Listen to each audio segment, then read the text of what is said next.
¿Qué tal? Es un placer saludarle desde la Universidad Autónoma de Tamaulipas en México. Aquí en la serie Ciencias del Espacio, pláticas con el doctor Ramiro Iglesias Leal, con quien ya en programas anteriores hemos hablado de lo que son precisamente las ciencias del espacio, las características del espacio exterior, recursos naturales extraterrestres para beneficio de la humanidad y sistemas de apoyo vital en el espacio, como trajes, naves, estaciones y ciudades espaciales. Hoy está de nuevo con nosotros para compartir sus vastos conocimientos en materia de medicina aeroespacial y en general de todo lo referente a la investigación cósmica. Hoy hablaremos de las capacidades del ser humano en el espacio exterior. Nos da mucho gusto saludarlo de nuevo, doctor. Encantado de estar de nuevo con ustedes. Doctor, pues el tema de hoy, las capacidades que necesita el ser humano para sobrevivir en el espacio exterior, nos parecen un tema muy interesante, ya que seguramente antes de los viajes espaciales, antes de los primeros experimentos, pues esto no se sabía, no teníamos idea de qué tipo de capacidades se requerían para que el ser humano viajara al espacio. ¿Cuáles serían las principales características, doctor? Bien, antes de poner al primer ser humano fuera de la atmósfera terrestre en el vacío absoluto del espacio, no se sabía prácticamente nada o casi nada del asunto, excepto que se podría crear el vacío en una cámara de altitud o provocar en centrífugas humanas aceleraciones similares a las que va a desarrollar el cohete impulsor, experimentos de aislamiento, etcétera, etcétera. Pero de la fisiología humana y de las capacidades del ser humano para trabajar, para pensar, para dormir, para desplazarse, etcétera, no se sabía absolutamente nada. De manera que todo fue brotando a medida que se avanzaba en la investigación. Hay temas importantes en este sentido, doctor, como que el hombre que ha viajado al espacio se ha tenido que adaptar, por ejemplo, a la aceleración. ¿Qué nos puede decir sobre esto? Las primeras naves Vostok y los Soyuz de la Unión Soviética y las naves Mercurio y Géminis y también la Apolo desarrollaron aceleraciones muy fuertes porque la nave necesitaba una velocidad de 28,000 kilómetros por hora. Para alcanzar esa velocidad se tiene que impulsarla con una aceleración constante. Pero la aceleración implica que el cuerpo del astronauta debe incrementar su peso proporcionalmente a la aceleración. Y en aquellos primeros vuelos, el peso de un astronauta y su rechazo hacia el respaldo de su asiento era de 7 y hasta 8 veces su peso normal en tierra. De manera ¿Cómo se logró esto? Bueno, son unos cuantos minutos, pero allí sí había experiencia previa en tierra, porque hay una centrífuga humana que sí puede experimentarse con mucha seguridad cuál es la tolerancia a la aceleración, a esa compresión, a ese rechazo que se hace hacia atrás del respaldo y que impide al astronauta incluso respirar adecuadamente. Ahí sí había experiencia y se sabe que puede tolerar 9 y hasta 10 fuerzas G, pero en esas primeras misiones llegaba hasta 8. ¿Cuáles serían las principales problemas o patologías que le ocasionó al hombre al salir al espacio el vencer la aceleración? Durante la aceleración. Trastornos del ritmo cardíaco, a veces el corazón entraba en ciertos desarreglos del ritmo, dificultad para la respiración, dificultad para movilizarse, para mover sus brazos, sus piernas, etc.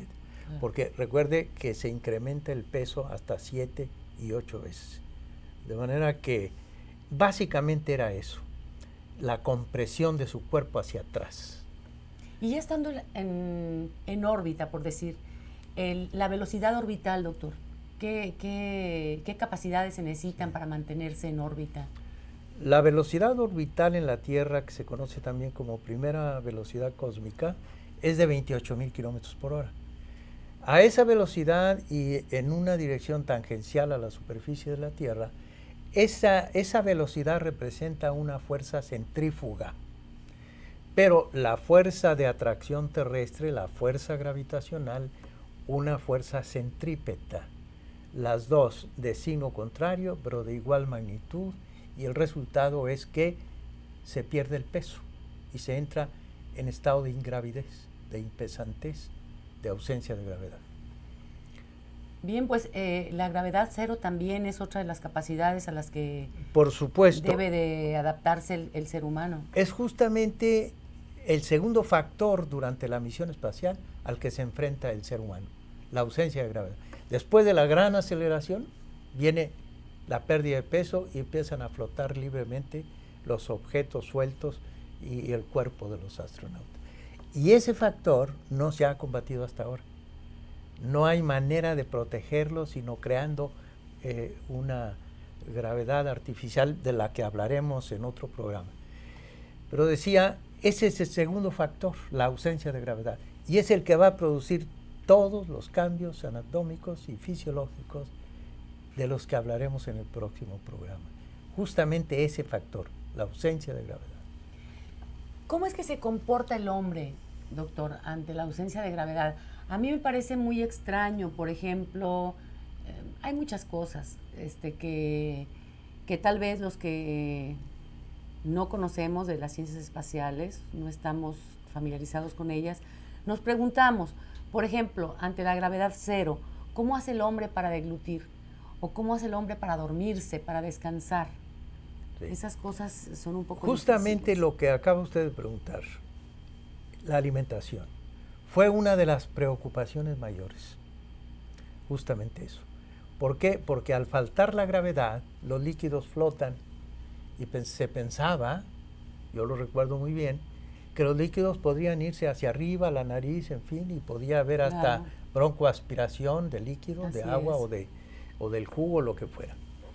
No, afortunadamente la fisiología humana es capaz de deglutir los líquidos o la pasta o el bolo alimenticio, y el puro movimiento de deglución más los movimientos en este sentido del esófago, que se llaman movimientos peristálticos, son suficientes para llevar los líquidos y el bolo alimenticio al estómago, y de ahí sigue su curso normal hasta la defecación. De manera que hay problemas, ya lo veremos después también, en que casi se paraliza el tubo digestivo. Pero bueno, Pero sin embargo, eso nos habla de una capacidad bastante importante en el ser humano. O sea, es capaz de comer aún en la gravedad cero. El cuerpo humano hace un esfuerzo por contrarrestar esa gravedad. Bueno, la deglución, la masticación, la deglución y todo esto, y el pasar los alimentos al estómago no presenta ningún problema, ni los líquidos. De manera que eso, el comer, afortunadamente queda resuelto por la capacidad misma natural del ser humano. Del organismo, sí. O sea que no significa un problema grande. Hay otras grande. Cosas que debe hacer, de las que usted me irá preguntando si lo desea. Por ejemplo, el dormir, doctor. Ya mencionó usted dormir. Mire, se pierde el peso. Así es. Por lo tanto, no se necesita una cama, ni un colchón, ni una almohada, ni nada de eso. Se pierde el peso. Entonces, lo que hacen los astronautas para dormir es meterse en una bolsita y colgarse en un ganchito, en un clavo, un dispositivo ahí para colgarse en una pared. Y están flotando libremente, pero para que no se desplacen de un sitio a otro y estén dándose de topes contra las paredes de la nave, como fue al principio, es lo que hace, sujetarse con una bolsa. Y para no oscurecer 12 horas la nave e iluminarla otras 12 horas para simular el ciclo día-noche terrestre, lo que hacen es, cuando duermen, es ponerse un antifaz. Y duermen sus 6 horas, 7 horas, 8 horas, dependiendo de cada uno. Y el sueño es de lo más tranquilo y de lo más reparador. ¿Por qué? Pues porque no tiene que estarse volteando debido a que el peso de nuestro cuerpo, si estamos en la cama, por muy suave que sea el colchón, siempre nos comprime la circulación y los músculos y tenemos que voltearnos un promedio de 12 horas durante una jornada de sueño. Eso no ocurre en el espacio exterior porque no hay presión, ¿verdad? El sueño es, sin embargo, no muy placentero. Se quejan mucho los astronautas porque hay muchos ruidos dentro de la nave. Ah, sí. Hasta ahora no han podido, digamos, Eliminarlos. hacer que los aparatos que funcionan allí y que los micrófonos tengan que cerrarse por completo, etcétera. Y algunas otras cosas provocan ruidos, a veces estrepitosos, a veces muy importantes. De eso se han quejado, pero nada más. Bueno, y este tipo de ruidos, doctor, sabemos que cuando uno tiene un sonido constante, algo que le está alterando el sueño, bueno, puede producir un problema psicológico. Usted que los ha estado monitoreando en viajes espaciales a los astronautas como médico, ¿qué nos puede decir de esto? ¿Cuáles serían los problemas que podría presentar pues este tipo de sonidos, este tipo de sí, ruidos que no son repito, normales? se quejan porque se interrumpe el sueño con alguna frecuencia.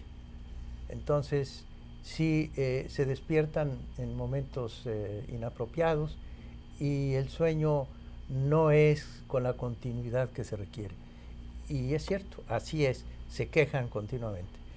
Pero están buscando ahora en la Estación Espacial Internacional que esos ruidos se eliminen por completo.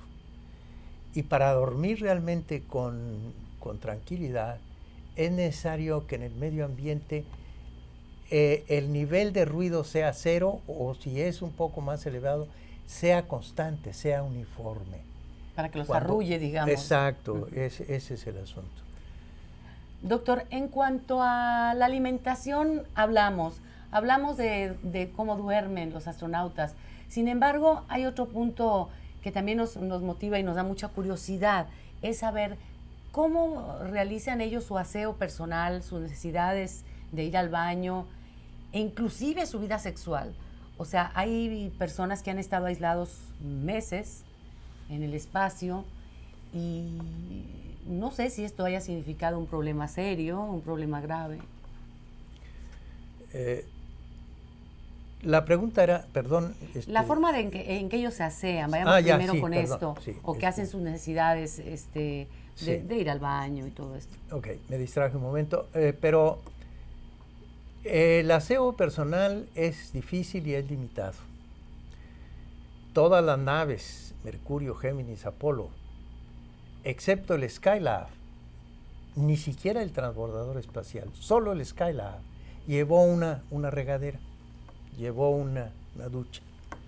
Y entonces se impulsa el agua con alguna corriente de la cabeza a los pies y se hace una especie de succión en la parte inferior, se envuelven en una cámara, en una bolsa, y entonces la ducha es de esa manera, se impulsa el agua y se aspira abajo o se succiona abajo y el agua corre de la cabeza a los pies.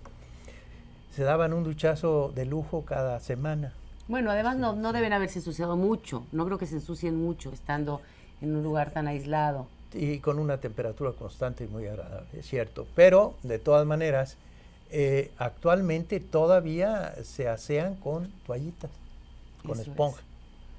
No hay ducha. Oiga, doctor, y antes sabíamos que tener unas bolsas para ir al baño y esto dentro del mismo traje. ¿Ha evolucionado esto con el paso de los años? Antes eran bolsas, efectivamente, para colectar la orina y el excremento. Ahora son tazas como las de un baño normal, nada más que, de nuevo, se adapta, digamos, las sentaderas de él o la astronauta, y se hace succión y se hace una corriente de aire de abajo hacia arriba, una especie de de arriba hacia gravedad. abajo. Y eso hace que la orina y las heces fecales Se vayan, no exacto, vuelen.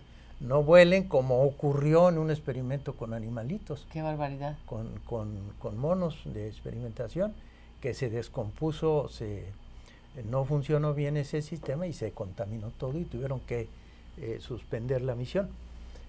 Es muy interesante saber la vida de un hombre adentro de un sistema ecológico sellado, como usted bien nos ha enseñado a nombrar estas naves espaciales. El aislamiento, me supongo que también produce algún tipo de reacción. Sí. Debe de haber algún tipo de capacidad que debe tener el hombre para resistir tanto tiempo. Hace un momento le preguntaba sobre la vida sexual del astronauta. De eso poco se menciona. Si un hombre está 500 días fuera, esta falta de relaciones sexuales no puede provocarle algún problema psicológico, ¿no le trae algún tipo de consecuencia? Mire, por mucho que la ciencia ha avanzado, no ha sido tanto como para que sepamos los médicos que no estamos ahí con los astronautas. ¿Cuál es su comportamiento en el plano sexual? No hay comunicación sobre eso, ni de la NASA, ni de la Agencia Espacial Europea, ni de la Agencia Espacial Rusa. Entonces, no tenemos información. No lo han publicado, por lo menos hasta ahora. Se han comportado herméticamente en ese sentido. Lo que sí sabemos, porque eso sí lo han comunicado los rusos, es que la producción de espermatozoide en el hombre y la cantidad el nivel de testosterona desciende notablemente en el espacio exterior, en el hombre. La testosterona y la producción de espermatozoides. Seguramente estarán investigando ya el por qué. Bueno, como que la naturaleza le dice, el espacio es infinito, pero el espacio vital en que te encuentras es muy limitado, no es y hay que empezar a planificar la familia, ¿verdad? Y por lo pronto te hago menos fértil quizá, eso ¿no? Es. Por ahí va. La naturaleza es sabia. Claro. Pero no hay comunicación, repito, oficial respecto a ese comportamiento. Algún día habrá sexo virtual en los astronautas. Doctor, en cuanto vuelvo a lo del aislamiento, al de estar tanto tiempo fuera de la Tierra, en lugares cerrados, ¿qué se ha pensado? ¿Se les ha proporcionado, además del trabajo que imagino que tienen dentro de las naves o de las estaciones espaciales regularmente, algún tipo de distractor, algún tipo de entretenimiento para evitar algún problema psicológico? Sí, hay varias cosas. En primer lugar, el trabajo, la tarea, que es muy intensa. Claro. Los programas son muy cargados y se quejan también los astronautas y en alguna ocasión se pusieron en huelga, por cierto. Nunca más volvieron a volar. Fue la tercera tripulación de Skylab. Se negaron a contestar al centro de control y hicieron una especie de huelga. ¿Y esto por qué fue, doctor? Porque estaban demasiado sobrecargados de información y de tareas. Bueno, ok. Ese es uno de los distractores, pero hay otros. Y llevan buena cantidad, una buena dotación de música preferida. Música clásica o música moderna. Llevan videos, llevan una guitarra. Los rusos traen una en la estación Mir, llevan una guitarra. Creo que se colaron unas botellitas por ahí. ¡Oh! Fíjese nada más. Y no se ha dicho oficialmente, pero el rumor ha sido casi una verdad, en que sí se llevaron 2 botellas de vodka. Hacían algunas fiestas cuando iban a visitar los cosmonautas de otros países o de su mismo país, cuando les llevaban refacciones o combustible o aprovisionamiento de todo tipo. Cuando los recibían, como duraron meses, hasta más de un año algunos cosmonautas rusos, pues cuando recibían a algún compañero de otro país, hacían celebraciones. Claro. Bueno, pero además de eso, hubo artistas que hicieron pinturas. Leonov, por ejemplo, astronauta. Astronauta, pintor, dibujó varias cosas estando en el espacio y luego hizo incluso con ellas hasta exposiciones en diferentes partes del mundo. Ay, qué interesante. Otro, por ejemplo, Yuri Romanenko, compuso 25 canciones durante 11 meses que estuvo solito en el espacio exterior. Bueno, lo acompañó un compañero de él, pero ese compañero tuvo que ser bajado porque tuvo un trastorno del ritmo cardíaco muy grave. Entonces Yuri Romanenko permaneció solo casi toda la misión. Compuso 25 canciones. Otros han escrito libros o han leído varios libros y básicamente eso. Y también han tenido algún tipo de entrenamiento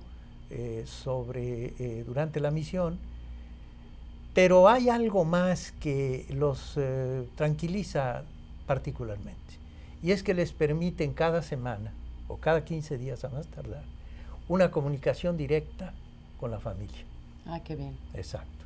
Claro. En video, doble cámara, sí, eso debe ser se muy pueden importante. entrevistar y platicar Claro. con su familia. Y repito, cuando llegan los visitantes, les llevan algunos libros, algunos regalos, algunas cosas de ese tipo. Pero también los mantienen informados de todos los acontecimientos que están ocurriendo en el mundo. Claro. Tanto deportivos como políticos, noticias de toda y naturaleza. todo. Exactamente. ¿Cuánto es lo que más ha durado un hombre aislado, doctor, en el espacio? El que tiene el récord es un médico, el doctor Valery Polyakov. Valery Polyakov. A sus 52 años, él permaneció 438 días en el espacio exterior, solito. Doctor. Bueno, era visitado periódicamente, pero en realidad la misión la cumplió él solo, enteramente. Sí, pero es más de un año. Más de un año. Un año con 2 meses y medio, un poquito más. Entonces, él se propuso, cuando platiqué con él en mi estancia en el Instituto de Estudios Biomédicos en Moscú, nos decía a un compañero y a mí que él quiso demostrarle a sus compañeros, médicos o no médicos, que siguiendo las instrucciones que están previstas durante un vuelo espacial, el ser humano puede vivir indefinidamente en el espacio exterior. Y él lo demostró regresando en muy buenas condiciones físicas. Pero debe haber casos, doctor. Usted como médico,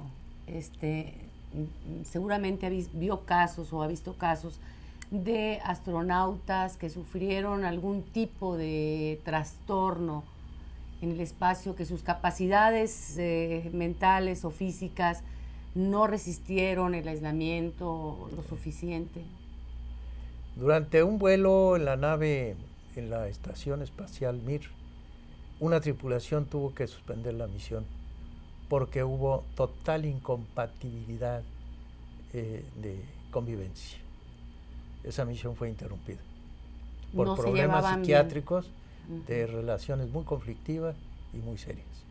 O como ocurrió con el astronauta James Irwin, comandante de Apolo 15, que durante su desempeño, su caminata sobre la Luna, tuvo un trastorno gravísimo que se llama, bueno, grave, no gravísimo, grave, que se llama taquicardia ventricular. ¿Y eso Pero por qué, imagínense un ritmo cardíaco serio en la superficie de la Luna y sin posibilidad de atención médica. Claro. Ninguna, porque andaba incluso en su traje caminando sobre la Luna. Bueno, como usted nos comentó en uno de los programas anteriores, la investigación espacial está apenas en pañales. Todavía falta muchísimo por hacer en este sentido. Y me imagino que en las ciencias médicas, en las ciencias aeroespaciales, pues también habrá mucho más que hacer. Doctor, hemos estado hablando de las capacidades que debe tener el hombre para poder viajar al espacio. Antes de terminar este programa tan interesante. Cuéntenos, usted que ha visto a los astronautas a su regreso, ¿disminuyen sus capacidades aquí en la Tierra después de, hablamos de las del espacio, de las capacidades que debe tener el espacio, pero disminuyen estas capacidades así como las que debe tener la Tierra a su regreso de los viajes? Sí, regresan físicamente, digamos, muy débiles, porque se ha debilitado los músculos, los reflejos, el hueso mismo ha perdido mucho calcio. Luego este aparatito que tenemos del equilibrio en el oído interno también se deja de funcionar arriba porque no hay fuerza gravitacional, es el que mantiene el equilibrio. En fin, regresan en condiciones físicas o fisiológicas muy desfavorables, porque se han adaptado a un medio ambiente ingrávido, falta de fuerza gravitacional. Pero se recuperan pronto.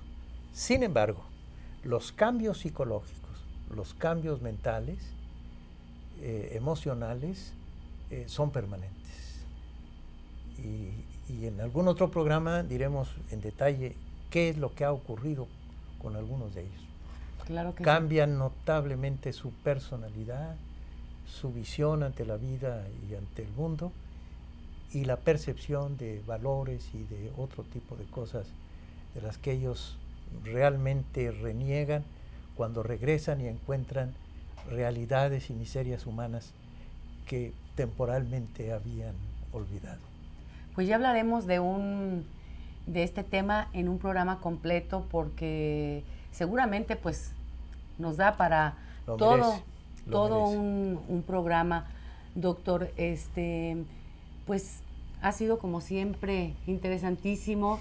La media hora se nos pasa volando con usted, y pues el saber que el ser humano tiene capacidades que le permiten viajar al espacio y que, bueno, tiene que tener otras para ser ya un viajero cósmico, bueno, pues nos deja la idea de que pues el hombre, la naturaleza, como se ha ido adaptando a través de los siglos, seguramente se adaptará en los próximos años para las futuras generaciones que les toque estar en el espacio, y adquirirán nuevas capacidades.